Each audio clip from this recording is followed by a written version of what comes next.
नमस्कार दोस्तों, advance nursing classes में आप सबका स्वागत है। आज की सेशन में हम लोग डिस्कशन करेंगे अबाउट द मायोकार्डियल इन्फ्रैक्शन, जो कि एग्जाम पॉइंट ऑफ व्यू से बहुत ही इंपॉर्टेंट कार्डियोवास्कुलर डिजॉर्डर है। ओके, तो वीडियो को शुरू करने से पहले अगर आप चैनल को पहली बार विजिट कर रहे हैं तो चैनल को सब्सक्राइब कर दीजिए। उसके बाद पास में जो बेल आइकन है उसको क्लिक करके ऑल नोटिफिकेशन को क्लिक कर दीजिए, ताकि वीडियो अपलोड होते ही आपके पास नोटिफिकेशन पहुँच जाएगा। ओके, चलिए आज का सेशन शुरू करते हैं, मायोकार्डियल इन्फ्रैक्शन। सो दोस्तों, आगे बढ़ने से पहले आपको समझना पड़ेगा what is the meaning of myocardial infarction. Myocardial infarction हम किसको बोलेंगे? देखिए, व्हाट अबाउट द मायोकार्डियल, जैसे कि आप सबको पता है there are 3 layers in the heart. Okay, heart में कितना लेयर्स हैं? टोटल 3 लेयर हैं। जो आउटर लेयर है उसको हम क्या बोलते हैं? पेरिकार्डियम। ओके, मिडिल वाले लेयर को क्या बोलते हैं हम? Myocardium. And the inner most layer is known as endocardium. Clear है? हार्ट में ऐसे 3 लेयर होता है। तो मायोकार्डियल का मतलब है it refers to the second layer of और middle layer of the heart, जो कि मायोकार्डियल लेयर होता है। इन्फ्रैक्शन का मतलब क्या होता है? डिस्ट्रक्शन और नेक्रोसिस ऑफ टिश्यू। ठीक है, तो इसमें कौन सी टिश्यू की बात कहा गया है? मायोकार्डियल लेयर में जो टिश्यू होते हैं उनका नेक्रोसिस और डिस्ट्रक्शन का जो कंडीशन और सिचुएशन होता है उसको बोलते हैं हम मायोकार्डियल इन्फ्रैक्शन। ओके, तो चलिए अभी आगे बढ़ते हैं कि कोई ना कोई कारण से ड्यू टू एनी कॉज अगर मायोकार्डियल लेयर का टिश्यू का डिस्ट्रक्शन होता है या टिश्यू डैमेज होता है तो उस कंडीशन को हम क्या बोलते हैं? मायोकार्डियल इन्फ्रैक्शन बोलते हैं। अच्छा, ये टिश्यू का डैमेज होना या डिस्ट्रक्शन होना क्यों होता है? Due to the interruption in blood and oxygen supply. Okay, blood और ऑक्सीजन सप्लाई में अगर कोई दिक्कत होता है या कोई ऑब्स्ट्रक्शन अराइज होता है तो क्या होता है? मायोकार्डियल लेयर में टिश्यू का डिस्ट्रक्शन होता है। जैसे कि आप सबको पता है हार्ट का नॉर्मल फंक्शन में या सिस्टमिक सर्कुलेशन में ये जो मायोकार्डियम है और मिडिल लेयर ऑफ हार्ट, ये बहुत ही मेजर रोल प्ले करता है। ठीक है, दैट मीन्स एक तरीके से हम बोले तो ये पूरे शरीर को क्या करता है? फीडिंग करवाता है। लेकिन इसका फीडिंग अगर नहीं हो पाएगा ठीक टाइम में, दैट मीन्स इसको अगर ब्लड और ऑक्सीजन नहीं मिल पाएगा तो ये काम कैसे करेगा? नहीं करेगा तो बंद हो जाएगा काम करना। ये बंद हो गया तो हम भी बंद हो जाएंगे कंप्लीटली दुनिया से, है ना? तो डेफिनेशन भी वही कहता है, MI occurs when myocardial tissue is severely and abruptly deprived of blood and oxygen.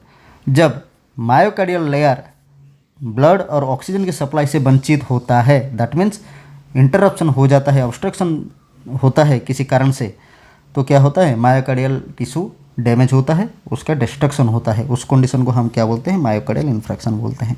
Okay, it can be occurs when the myocardium restricted with blood supply till 6 minutes due to occlusion in artery और any other obstruction. Okay, हमारा जो coronary artery होता है, आप लोगों को पता है हार्ट में ब्लड सप्लाई कौन करता है? कोरोनरी आर्टरी ब्लड सप्लाई करता है। अगर वो कोरोनरी आर्टरी में कोई ऑब्स्ट्रक्शन हो जाता है, ऑब्स्ट्रक्शन किस प्रकार हो सकता है ये ऑलरेडी हम प्रीवियस सेशंस में डिस्कशन कर चुके हैं। इन कोरोनरी आर्टरी डिजीज, एंजाइना, ये सब टॉपिक में हम ऑब्स्ट्रक्शन के बारे में डिस्कशन कर चुके हैं। Okay, so due to obstruction in coronary artery अगर 6 मिनट तक मायोकार्डियल लेयर को ब्लड सप्लाई बंद हो जाता है तो क्या होता है? टिश्यू का डैमेज और नेक्रोसिस होना शुरू हो जाता है। समझ में आ गया? और ये एक एपिसोड में नहीं, मल्टीपल एपिसोड में होता है। ओके, इन मल्टीपल एपिसोड। ओके, ये जो क्योंकि कोरोनरी आर्टरी तो ब्लॉकेज हो गया है तो एक बार में खून का प्रवाह बंद हो जाएगा क्या? नहीं, वो बार बार बंद होता रहेगा जब तक वो आर्टरी को हम क्लियर ना कर दें। ठीक है, तो अब देखेंगे हम लोकेशन ऑफ एमआई। अभी हमारे मन में क्वेश्चन आ रहा होगा, ये जो पेरिकार्डियम, मायोकार्डियम और एंडोकार्डियम ये तो ऑल ओवर हार्ट को कवर करके रखा हुआ है, तो एमआई कौन सी लोकेशन में ज़्यादातर देखने के लिए मिलेगा? तो दोस्तों, एमआई का लोकेशन को समझने के लिए पहले हमको समझना पड़ेगा कि हार्ट की कौन कौन सी लेयर को कौन कौन सा आर्टरी में ब्लड का सप्लाई होता है। जैसे कि आप लोगों को पता है, अभी मैंने बोला कि हार्ट में हमारा 2 टाइप्स में या 2 आर्टरी में, मेनली 2 आर्टरी में ब्लड का सप्लाई होता है। 2 आर्टरी में। ओके, कौन कौन सी? वो है हमारा कोरोनरी आर्टरी। तो कोरोनरी आर्टरी में एक होता है हमारा राइट कोरोनरी आर्टरी, दूसरा होता है हमारा लेफ्ट कोरोनरी आर्टरी। ओके, तो राइट कोरोनरी आर्टरी हार्ट की राइट साइड को ब्लड का सप्लाई करता है। ओके, और कुछ हिस्सों में लेफ्ट साइड में भी ब्लड का सप्लाई करता है। लेकिन ये जो लेफ्ट कोरोनरी आर्टरी है ये फर्दर दो मेजर ब्रांचेस में डिवाइड हो जाता है। एक हो जाता है हमारा क्या, एलएडी लेफ्ट एंटीरियर डिसेंडिंग, और दूसरा होता है हमारा सार्कम्फ्लेक्स आर्टरी। क्लियर हो गया। तो लेफ्ट कोरोनरी आर्टरी कुछ कुछ किताबों में ये एलएमसी भी लिखा गया होगा, लेफ्ट मेन कोरोनरी आर्टरी। तो ये जो लेफ्ट कोरोनरी आर्टरी है वो दो हिस्सों में डिवाइड हो गया है लेटर स्टेज में। एक होता है हमारा लेफ्ट एंटीरियर डिसेंडिंग जिसको हम एलएडी बोलते हैं, और एक होता है हमारा सर्कम्फ्लेक्स आर्टरी। और राइट कोरोनरी आर्टरी हार्ट की most of the right part को ही ब्लड सप्लाई करता है। ठीक है, तो फिर भी डिटेल्स में हम समझ लेंगे कि कौन सा आर्टरी किस लोकेशन में ब्लड सप्लाई करता है, ताकि हमको ये अच्छे से पता चल सके कि एमआई के दौरान कि कौन सी आर्टरी में ब्लॉकेज हुआ होगा, या इससे रिलेटेड कोई अगर क्वेश्चन आएगा तो हम अच्छे से आंसर दे सकेंगे। Okay, so let's start about the right coronary artery. ये देख रहे हैं आप लोग, इसमें लिखा भी है, पिक्चर आपके स्क्रीन के सामने है, आप देख सकते हैं। इसमें लिखा हुआ है राइट कोरोनरी आर्टरी। तो ये राइट कोरोनरी आर्टरी कौन कौन से हिस्से में ब्लड का सप्लाई करता है। देखिए, राइट कोरोनरी आर्टरी जो होता है वो राइट आर्टरियम में ब्लड का सप्लाई करता है, राइट वेंट्रिकल में ब्लड का सप्लाई करता है, एसए नोड में सप्लाई करता है, एबी नोड में ब्लड का सप्लाई करता है। उसके साथ साथ पोस्टीरियर सेप्टल वाल, ओके शॉर्ट में लिख दे रहा हूँ, पोस्टीरियर सेप्टल वाल, इसमें ब्लड सप्लाई करता है। ठीक है, तो अगर राइट कोरोनरी आर्टरी में अगर ब्लॉकेज हो गया तो इन सब लोकेशन में हम एमआई को डिटेक्ट कर सकते हैं। क्लियर हो गया। इसका थ्योरी पार्ट में भी डिस्कशन करेंगे, पहले आप इमेज में समझ लीजिए कि अगर ये राइट कोरोनरी आर्टरी में ब्लॉकेज हो जाता है तो राइट ये कहाँ कौन कौन सी लोकेशन में एमआई हम डिटेक्ट कर सकते हैं, बात देख सकते हैं। जिस जिस लोकेशन पे या जिस जिस एरिया को ये राइट कोरोनरी आर्टरी ब्लड का सप्लाई करता है, अगर इसमें ब्लॉकेज हो जाएगा तो वही एरिया ही अफेक्टेड होंगे ना। तो ये किसको ब्लड सप्लाई करता है, right atrium, right ventricle, SA node, AV node and posterior wall. Posterior wall को ये क्या करता है, हमारा ब्लड का सप्लाई करता है। ओके, पोस्टीरियर सेप्टल वाल को। देन देखेंगे हम about the left coronary artery. यहाँ पे देखिए ये लेफ्ट कोरोनरी आर्टरी है। ये लेफ्ट कोरोनरी आर्टरी फर्दर दो मेजर ब्रांच में डिवाइड हो गया है।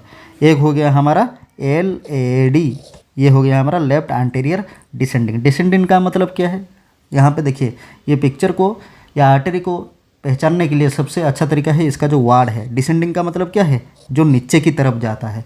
ओके, तो ये वाला हिस्सा नीचे की तरफ आ रहा है, तो ये हो गया हमारा एलएडी। ठीक है, दूसरा वाला इसका नाम क्या है, सार्कम्फ्लेक्स आर्टरी। सार्कम्फ्लेक्स आर्टरी। तो इस तरीके से लेफ्ट कोरोनरी आर्टरी दो मेजर ब्रांचेस में डिवाइड हो जाता है, लेफ्ट असेंडिंग एंटीरियर डिसेंडिंग और सार्कम्फ्लेक्स आर्टरी। तो पहले हम देखेंगे अबाउट द एलईडी। एलईडी किस किस को सप्लाई देता है। देखिए एलईडी जो है हमारा लेफ्ट वेंट्रिकल का एंटीरियर वॉल को सप्लाई देता है। पहली तो बात यह है। ओके, हमारा जो लेफ्ट वेंट्रिकल है, लेफ्ट वेंट्रिकल का एंटीरियर वॉल को सप्लाई करता है। उसके बाद हमारा लेफ्ट वेंट्रिकल का anterior septum, okay anterior ventricular septum, ABS में लिख दे रहा हूँ, एंटीरियर वेंट्रिकुलर सेप्टम को सप्लाई देता है। और किसको सप्लाई देता है, आपेक्स को सप्लाई देता है। आप पूछेंगे आपेक्स कौन सा है, आप सबको पता है, ये जो शार्प एरिया है इसको हम बोलते हैं एपेक्स, जिसके बारे में हम ऑलरेडी एनाटॉमी ऑफ हार्ट के सेशन में डिस्कशन कर चुके हैं। ओके, तो अगर एलईडी में अगर ऑब्स्ट्रक्शन हो जाए किसी भी जगह पे, ऐसे कहीं पे भी ऑब्स्ट्रक्शन हो जाए, तो कौन कौन सी लोकेशन पे हम एमआई देख सकते हैं, एंटीरियर वॉल में एमआई देख सकते हैं, एंटीरियर वेंट्रिकुलर सेप्टल एमआई देख सकते हैं, आपेक्स में देख सकते हैं। क्लियर हो गया। तो ये गया about the LED. Then we will discuss about the circumflex artery. Circumflex artery किस किस लोकेशन को ब्लड सप्लाई करता है, ये सप्लाई करता है हमारा लेफ्ट आर्ट्रियम को, लेफ्ट ऑरिकल भी बोल सकते हैं हम। ओके, लेफ्ट आर्ट्रियम को सप्लाई करता है। उसके बाद लेटरल और posterior surface of left ventricle, okay lateral surface को भी ब्लड सप्लाई करता है और पोस्टीरियर सरफेस को भी ब्लड सप्लाई करता है लेफ्ट वेंट्रिकल का। तो अगर सर्कम्फ्लेक्स आर्टरी में ब्लॉकेज हो जाएगा तो लेफ्ट एट्रियम में, lateral surface of left ventricle and posterior surface of left ventricle में भी हम एमआई को डिटेक्ट कर सकते हैं। ठीक है, तो इमेज के जरिए उम्मीद है आप लोग अच्छे से समझ गए होंगे। नेक्स्ट देखेंगे हम about the theory part. Okay, theory भी वही कहता है। नंबर 1 देखिए, ऑब्स्ट्रक्शन ऑफ द एलईडी और left anterior descending artery results इन एंटीरियर वॉल और सेप्टल एमआई, बिकॉज इसी लोकेशन को ही वो ब्लड का सप्लाई करता है। तो एलईडी में अगर ब्लॉकेज हो जाए तो एंटीरियर वॉल और सेप्टल एमआई देखने के लिए मिल सकता है। Clear. Point number 2 is obstruction of the circumflex artery which is the another branch of the left coronary artery. अगर उसमें सर्कमफ्लेक्स आर्टरी में अगर ऑब्स्ट्रक्शन हो जाए तो it results in posterior wall और lateral wall MI, because circumflex artery supplies the blood into these portion और these area. Okay, posterior wall और लेटरल वॉल को सप्लाई करता है। तो उसमें अगर ब्लॉकेज हो जाता है तो इसमें एमआई देखने के लिए मिल सकता है। Then obstruction of the right coronary artery results in inferior wall MI. Okay, तो दोस्तों ये जो एमआई है और मायोकार्डियल इन्फ्रैक्शन, ये मायोकार्डियल इन्फ्रैक्शन का कॉजेस क्या क्या हो सकते हैं। देखिए, फर्स्ट है हमारा आथेरोस्क्लेरोसिस। आथेरोस्क्लेरोसिस क्या होता है, मैं आपको बताया था कोरोनरी आर्टरी डिजीजेस में जब कोई आर्टरी के अंदर लिपिड प्लेकी या कोलेस्ट्रॉल डिपॉजिट हो जाता है तो खून बहने का जो रास्ता है वो क्या हो जाता है, नैरो हो जाता है। Okay, the pathway of blood flow is being narrow, okay, after the deposition of lipid plaque inside the artery wall. ठीक है, उसके बाद क्या होता है, कोरोनरी आर्टरी डिजीज हो सकता है और एलिवेटेड कोलेस्ट्रॉल लेवल भी इसका कॉज हो सकता है। Smoking, hypertension, obesity, physical inactivity, impaired glucose tolerance, stress और gender also be a main cause of क्या हमारा मायोकार्डियल इन्फ्रैक्शन। तो इसमें आप बोलेंगे कि जेंडर कैसा एक कॉज हो सकता है। देखिए, males are very prone to cardiovascular disorder in comparison to female. देखिए ऐसे कैसे, मेल में ज़्यादा होता है इन कंपैरिजन टू फीमेल, क्योंकि फीमेल में जो होता है एक हार्मोन हमारा एस्ट्रोजन प्लस प्रोजेस्टेरॉन, ये क्या करता है, ये बायोलॉजिकल तरीके से ही हमारा कोलेस्ट्रॉल को मैनेज करता है। ओके, कोलेस्ट्रॉल को मैनेज करता है कौन कौन, एस्ट्रोजन एंड प्रोजेस्टेरॉन। ठीक है, ये एक सबसे बड़ा कारण है कि कार्डियोवास्कुलर डिजॉर्डर मेल में ज़्यादातर देखने के लिए मिलते हैं इन कंपैरिजन टू फीमेल। दूसरा है हमारा लाइफस्टाइल में अगर हम देखेंगे तो जो मेल है होते हैं हमारे वो थोड़ा नवाब होते हैं, उनको चाहिए क्या, सुट्टा, सिगरेट। ओके, ये सिगरेट ज़्यादा पिएंगे, उसके बाद दारू, ठीक है, अल्कोहल ज़्यादा कंज्यूम करेंगे। ओके, तो इसीलिए इनका जो लाइफस्टाइल है वो लाइफस्टाइल फीमेल के कंपैरिजन से थोड़ा ज़्यादा घटिया टाइप का है। वो सिगरेट पिएंगे, अल्कोहल कंज्यूम करेंगे, ज़्यादा एक्सरसाइज नहीं करेंगे, तो क्या होगा, कार्डियोवास्कुलर का रिस्क सबसे ज़्यादा होता है मेल में इन कंपैरिजन टू फीमेल। और बायोलॉजिकल तरीके से देखेंगे तो इनका कोलेस्ट्रॉल का जो लेवल को इनका एस्ट्रोजन और प्रोजेस्टेरॉन फीमेल का अच्छे से मैनेज करता है, तो ये भी रिस्क को रिड्यूस कर देता है। ठीक है, तो gender also plays an major role in the risk factor of myocardial infarction. ठीक है, उसके साथ साथ obesity, hypertension, impaired glucose tolerance और स्ट्रेस, ये भी बहुत ही मेजर रोल प्ले करते हैं इन एमआई। ओके, देन देखेंगे हम about the sign and symptom कि कौन कौन से साइन एंड सिम्टम देखने के लिए हमको मिल सकते हैं इन एमआई। फर्स्ट देखेंगे हम severe crushing pain in chest. Okay, severe crushing pain in chest which doesn't reduce by the rest और नाइट्रोग्लिसरीन। देखिए, severe crushing pin point sharp like pain देख सकते हैं हम लोग, इससे लगेगा कोई सुई को चुभा रहा है। ओके, बहुत ज़्यादा दर्द होता है जो कि नाइट्रोग्लिसरीन और रेस्ट में रिड्यूस नहीं होता। जैसे कि हम एंजाइना में डिस्कशन कर रहे थे, तो एंजाइना में क्या होता था, रेस्ट लेने के बाद कुछ मात्रा में रिड्यूस हो जाता था पेन, और उसके बाद नाइट्रोग्लिसरीन में भी रिड्यूस हो जाता है। लेकिन ये जो एमआई में हम रेस्ट और नाइट्रोग्लिसरीन दोनों से पेन को हम रिड्यूस नहीं कर सकते। ठीक है, तो इसके लिए हम इमरजेंसी मैनेजमेंट क्या करें, तो ले सकते हैं हम opioid. Okay, opioid analgesic, opioid analgesic.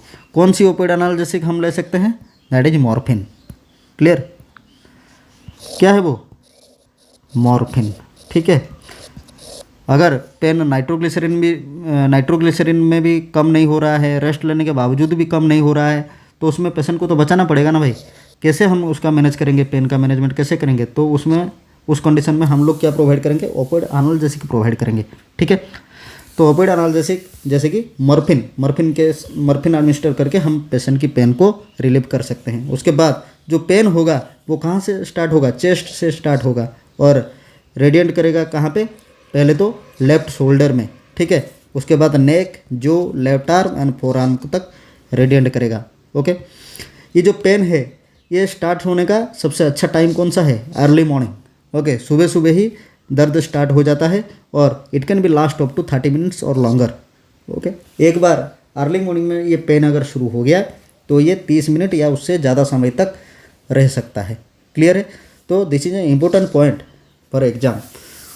अगर क्वेश्चन आएगा कि एमआई में कौन सी टाइम में ज़्यादातर पेन देखने के लिए मिलता है, तो क्या है वो, अर्ली मॉर्निंग में। और duration of pain is 30 minute. Is it radiate, yes. कहाँ कौन कौन सी लोकेशन में रेडिएंट होता है, लेफ्ट शोल्डर, नेक, जो left arm and four arm तक। ओके, मॉर्फिन नाइट्रोग्लिसरीन और रेस्ट में इसका पेन रिड्यूस होता है क्या, नहीं। तो इसके लिए हमको क्या करना पड़ेगा, ओपिड एनाल्जेसिक देना पड़ेगा। Which one is the best opioid analgesic for the MI pain, morphine. Clear हो गया। देन देखेंगे हम about the other sign and symptoms. Diaphoresis, that means excessive sweating होगा। डिस्निया होगा, एंजाइटी होगा, दैट मीन्स घबराहट होगा। सियानोसिस होगा, सियानोसिस मतलब क्या है, ब्लूइश डिस्कलरेशन। ओके, ऑक्सीजन और ब्लड का सप्लाई तो रिड्यूस हो गया है ना, तो विदाउट ऑक्सीजन क्या होगा, टिश्यू का ब्लूइश डिस्कलरेशन होगा, उसको हम क्या बोलते हैं, सियानोसिस बोलते हैं। ठीक है, उसके बाद क्या होगा, एक्सट्रीमिटीज एकदम ठंडा पड़ जाएगा, हाथ पैर, उसको हम क्या बोलते हैं, कूल एक्सट्रीमिटीज। ओके, तो एमआई का डायग्नोसिस कैसे कर सकते हैं, बाय द ईसीजी। अगर अर्ली एमआई है तो हम उसमें देख सकते हैं एसटी सेगमेंट एलिवेट हो जाएगा और क्यूआर कॉम्प्लेक्स वाइडन हो जाएगा। दैट मीन अर्ली एमआई का मतलब क्या है, देखिए अर्ली स्टेज में अगर एमआई है, अगर हम उसको हॉस्पिटल लेते हैं, हॉस्पिटल में अगर ईसीजी किया जाए तो क्या हो सकता है, ये दोनों चीज़ देखने के लिए मिल सकता है। आइदर एसटी सेगमेंट एलिवेट होगा, क्यूआर कॉम्प्लेक्स वाइडन होगा, और बोथ भी देखने के लिए मिल सकता है, बट इन अर्ली स्टेज। ठीक है, अर्ली स्टेज में देखने के लिए मिल सकता है। अगर 2-4 एपिसोड हो गया है और पेशेंट अभी तक खुशकिस्मत है, जिंदा है, और उसके बाद उसका ईसीजी हो रहा है, तो उसमें क्या देखने के लिए मिल सकता है, टी वेव का इन्वर्जन देखने के लिए मिल सकता है, and it can be seen in late MI. Clear. Then अगर हम ब्लड टेस्ट करते हैं, पेशेंट का ब्लड का टेस्ट करते हैं, खून का टेस्ट करते हैं, तो खून में कौन कौन सी कार्डियक मार्कर हैं जिससे कि हमको पता लग सकता है कि नहीं, ये जो दौरा पड़ा था या अटैक हुआ था ये एमआई का अटैक है। तो उसमें हम देख सकते हैं CKMB इंक्रीजेस इन post MI after 18 hours. Okay, CKMB मतलब creatinine kinase myoglobin bonding. Okay, इसका फुल फॉर्म है ये, क्रिएटिनिन काइनेज मायोग्लोबिन बॉन्डिंग। तो एमआई का जो अटैक है उसका 18 घंटे के अंदर क्या होगा, CKMB इंक्रीज करेगा और धीरे धीरे वो 48 से लेके 72 आवर्स तक वो नॉर्मल स्टेज में रिटर्न आ जाएगा। ओके, उसके बाद ट्रोपोनिन लेवल राइज करेंगे। ठीक है, ब्लड में जो ट्रोपोनिन लेवल है वो एमआई के 3 घंटे के अंदर राइज हो जाएगा उनका लेवल, और वो धीरे धीरे कहाँ तक, 7 से 10 दिन तक ऐसे ही एलिवेट होके रहेगा। ओके, ट्रोपोनिन का जो लेवल है वो तुरंत ही एमआई के 3 घंटे के अंदर बढ़ना शुरू हो जाएगा, और वो धीरे धीरे बढ़ते बढ़ते उसका जो पीक लेवल है, पीक लेवल को टच करके वैसे ही उसी लेवल पे 7 से 10 दिन तक वो टिका रहेगा। ओके, तो दोस्तों यहाँ पे जो ब्लड मार्कर है ट्रोपोनिन का 2 टाइप का टेस्ट होता है, एक होता है हमारा troponin I and troponin T. Okay, troponin I is the most specific, okay, but troponin T is the most accurate. That means यहाँ से हम क्या समझ सकते हैं कि जब एमआई होगा व दिल का दौरा आएगा, ठीक है, उसमें ट्रोपोनिन आई का जो क्वांटिटी है वो ज़्यादा इंक्रीज करेगा, लेकिन ट्रोपोनिन टी से हम ये पता लगा सकते हैं कि ये एमआई है या नहीं। ठीक है, so troponin T is the most accurate. Troponin T अगर बढ़ा हुआ है तो हम पता लगा सकते हैं कि this one is MI attack. Okay, next, total creatinine kinase level rises within 6 hour after the onset of chest pain. Okay, ये जो सीके लेवल है, क्रिएटिनिन काइनेज का जो लेवल होता है ब्लड में, वो चेस्ट पेन के 6 घंटे के अंदर ही वो बढ़ना शुरू हो जाएगा, और 18 घंटा होते होते ये क्या हो जाएगा, उसके पीक लेवल को टच कर जाएगा। ओके, और जब तक ये पीक लेवल को टच करेगा तब तक हमको ये समझ लेना चाहिए कि कार्डियक जो टिश्यू है और मसल है वो ऑलरेडी डेथ कर चुका है और उसका डैमेज हो चुका है। क्लियर है। उसके बाद हमको पता है जब भी बॉडी में कोई टिश्यू का डेथ होता है और डैमेज होता है और रिस्ट्रिक्शन होता है तब क्या होता है, हमारा जो सेल्फ डिफेंस सिस्टम है वो इंक्रीज करता है। तो WBC क्या करेगा, इसके रिस्पॉन्स में इंक्रीज करेगा। ओके, सॉरी, इंक्रीज करता है। वाइट ब्लड सेल हमारा क्या करता है, इंक्रीज करता है, डिक्रीज नहीं करता, इंक्रीज करता है। ओके, उसके बाद हम क्या कर सकते हैं, एक्सरसाइज टॉलरेंस स्ट्रेस टेस्ट कर सकते हैं। ठीक है, एक्सरसाइज टॉलरेंस स्ट्रेस टेस्ट कर सकते हैं। इसमें हमको क्या देखने के लिए मिलेगा, हमारा जो कार्डियोग्राफिक पैटर्न है उसमें चेंजेस देखने के लिए मिल सकता है। ओके, देन थाइलियम स्कैन टेस्ट भी हम कर सकते हैं। थाइलियम स्कैन टेस्ट में हम क्या कर सकते हैं, जो नेक्रोटिक और इस्चेमिया मसल टिश्यू हैं उसको हम डायग्नोस कर सकते हैं। Then मल्टीकेटेड cardiac blood pool imaging scan भी हम कर सकते हैं। इसमें क्या कर सकते हैं हम, ये जो लेफ्ट वेंट्रिकल का फंक्शन है उसको हम एलिवेट कर सकते हैं for the purpose of elevation of left ventricular function. Okay, multigated cardiac blood pool imaging scan में हम लेफ्ट वेंट्रिकल का जो फंक्शन है उसको हम एलिवेट करवा सकते हैं। उसके साथ साथ किस जगह पे ब्लॉकेज है और ऑब्स्ट्रक्शन है उसको आइडेंटिफाई करने के लिए we can do cardiac catheterization. Clear. तो दोस्तों देखिए, ये जो मायोकार्डियल इन्फ्रैक्शन होता है, ये मायोकार्डियल इन्फ्रैक्शन अपने आप में ही एक बहुत बड़ा डिजीज कंडीशन है। उसके बावजूद भी अगर एक बार ये अराइज हो जाए, एक बार ये शुरू हो जाए तो बहुत सारे कॉम्प्लिकेशन को अपने साथ लेके आता है। जैसे कि डिसरिदमिया देखने के लिए मिल सकता है एमआई के साथ साथ, हार्ट फेल्योर हो सकता है। ये एक अलग अलग टॉपिक होगा जो कि नेक्स्ट हम डिस्कशन करेंगे 1 बाय 1 अलग अलग एपिसोड में। ओके, हार्ट फेल्योर देखने के लिए मिल सकता है, as well as pulmonary oedema, cardiogenic shock, thrombophlebitis, pericarditis, okay, infection of the pericardium, then mitral valve insufficiency, post infarction angina. Okay, infarction के बाद चेस्ट पेन देखने के लिए मिल सकता है, उसको बोला जाता है क्या, post infarction angina. Then ventricular rupture और ड्रेसलर सिंड्रोम देखने के लिए मिल सकता है। This is an important point for the exam की पॉइंट ऑफ व्यू से ड्रेसलर सिंड्रोम बहुत ही इंपॉर्टेंट टॉपिक है। देखिए, यहाँ से बहुत सारा एग्जाम में क्वेश्चन आया हुआ है, मेनली ड्रेसलर सिंड्रोम बहुत बार मैंने भी देखा है एग्जाम में आते हुए कि जब ड्रेसलर सिंड्रोम किसको बोलते हैं, पेरिकार्डाइटिस, दैट मीन्स पेरिकार्डियम क्या होता है, हार्ट का आउटर लेयर होता है। तो उसमें अगर कोई इन्फेक्शन हो जाए, TIS लगा हुआ है, दैट मीन्स इन्फ्लामेशन।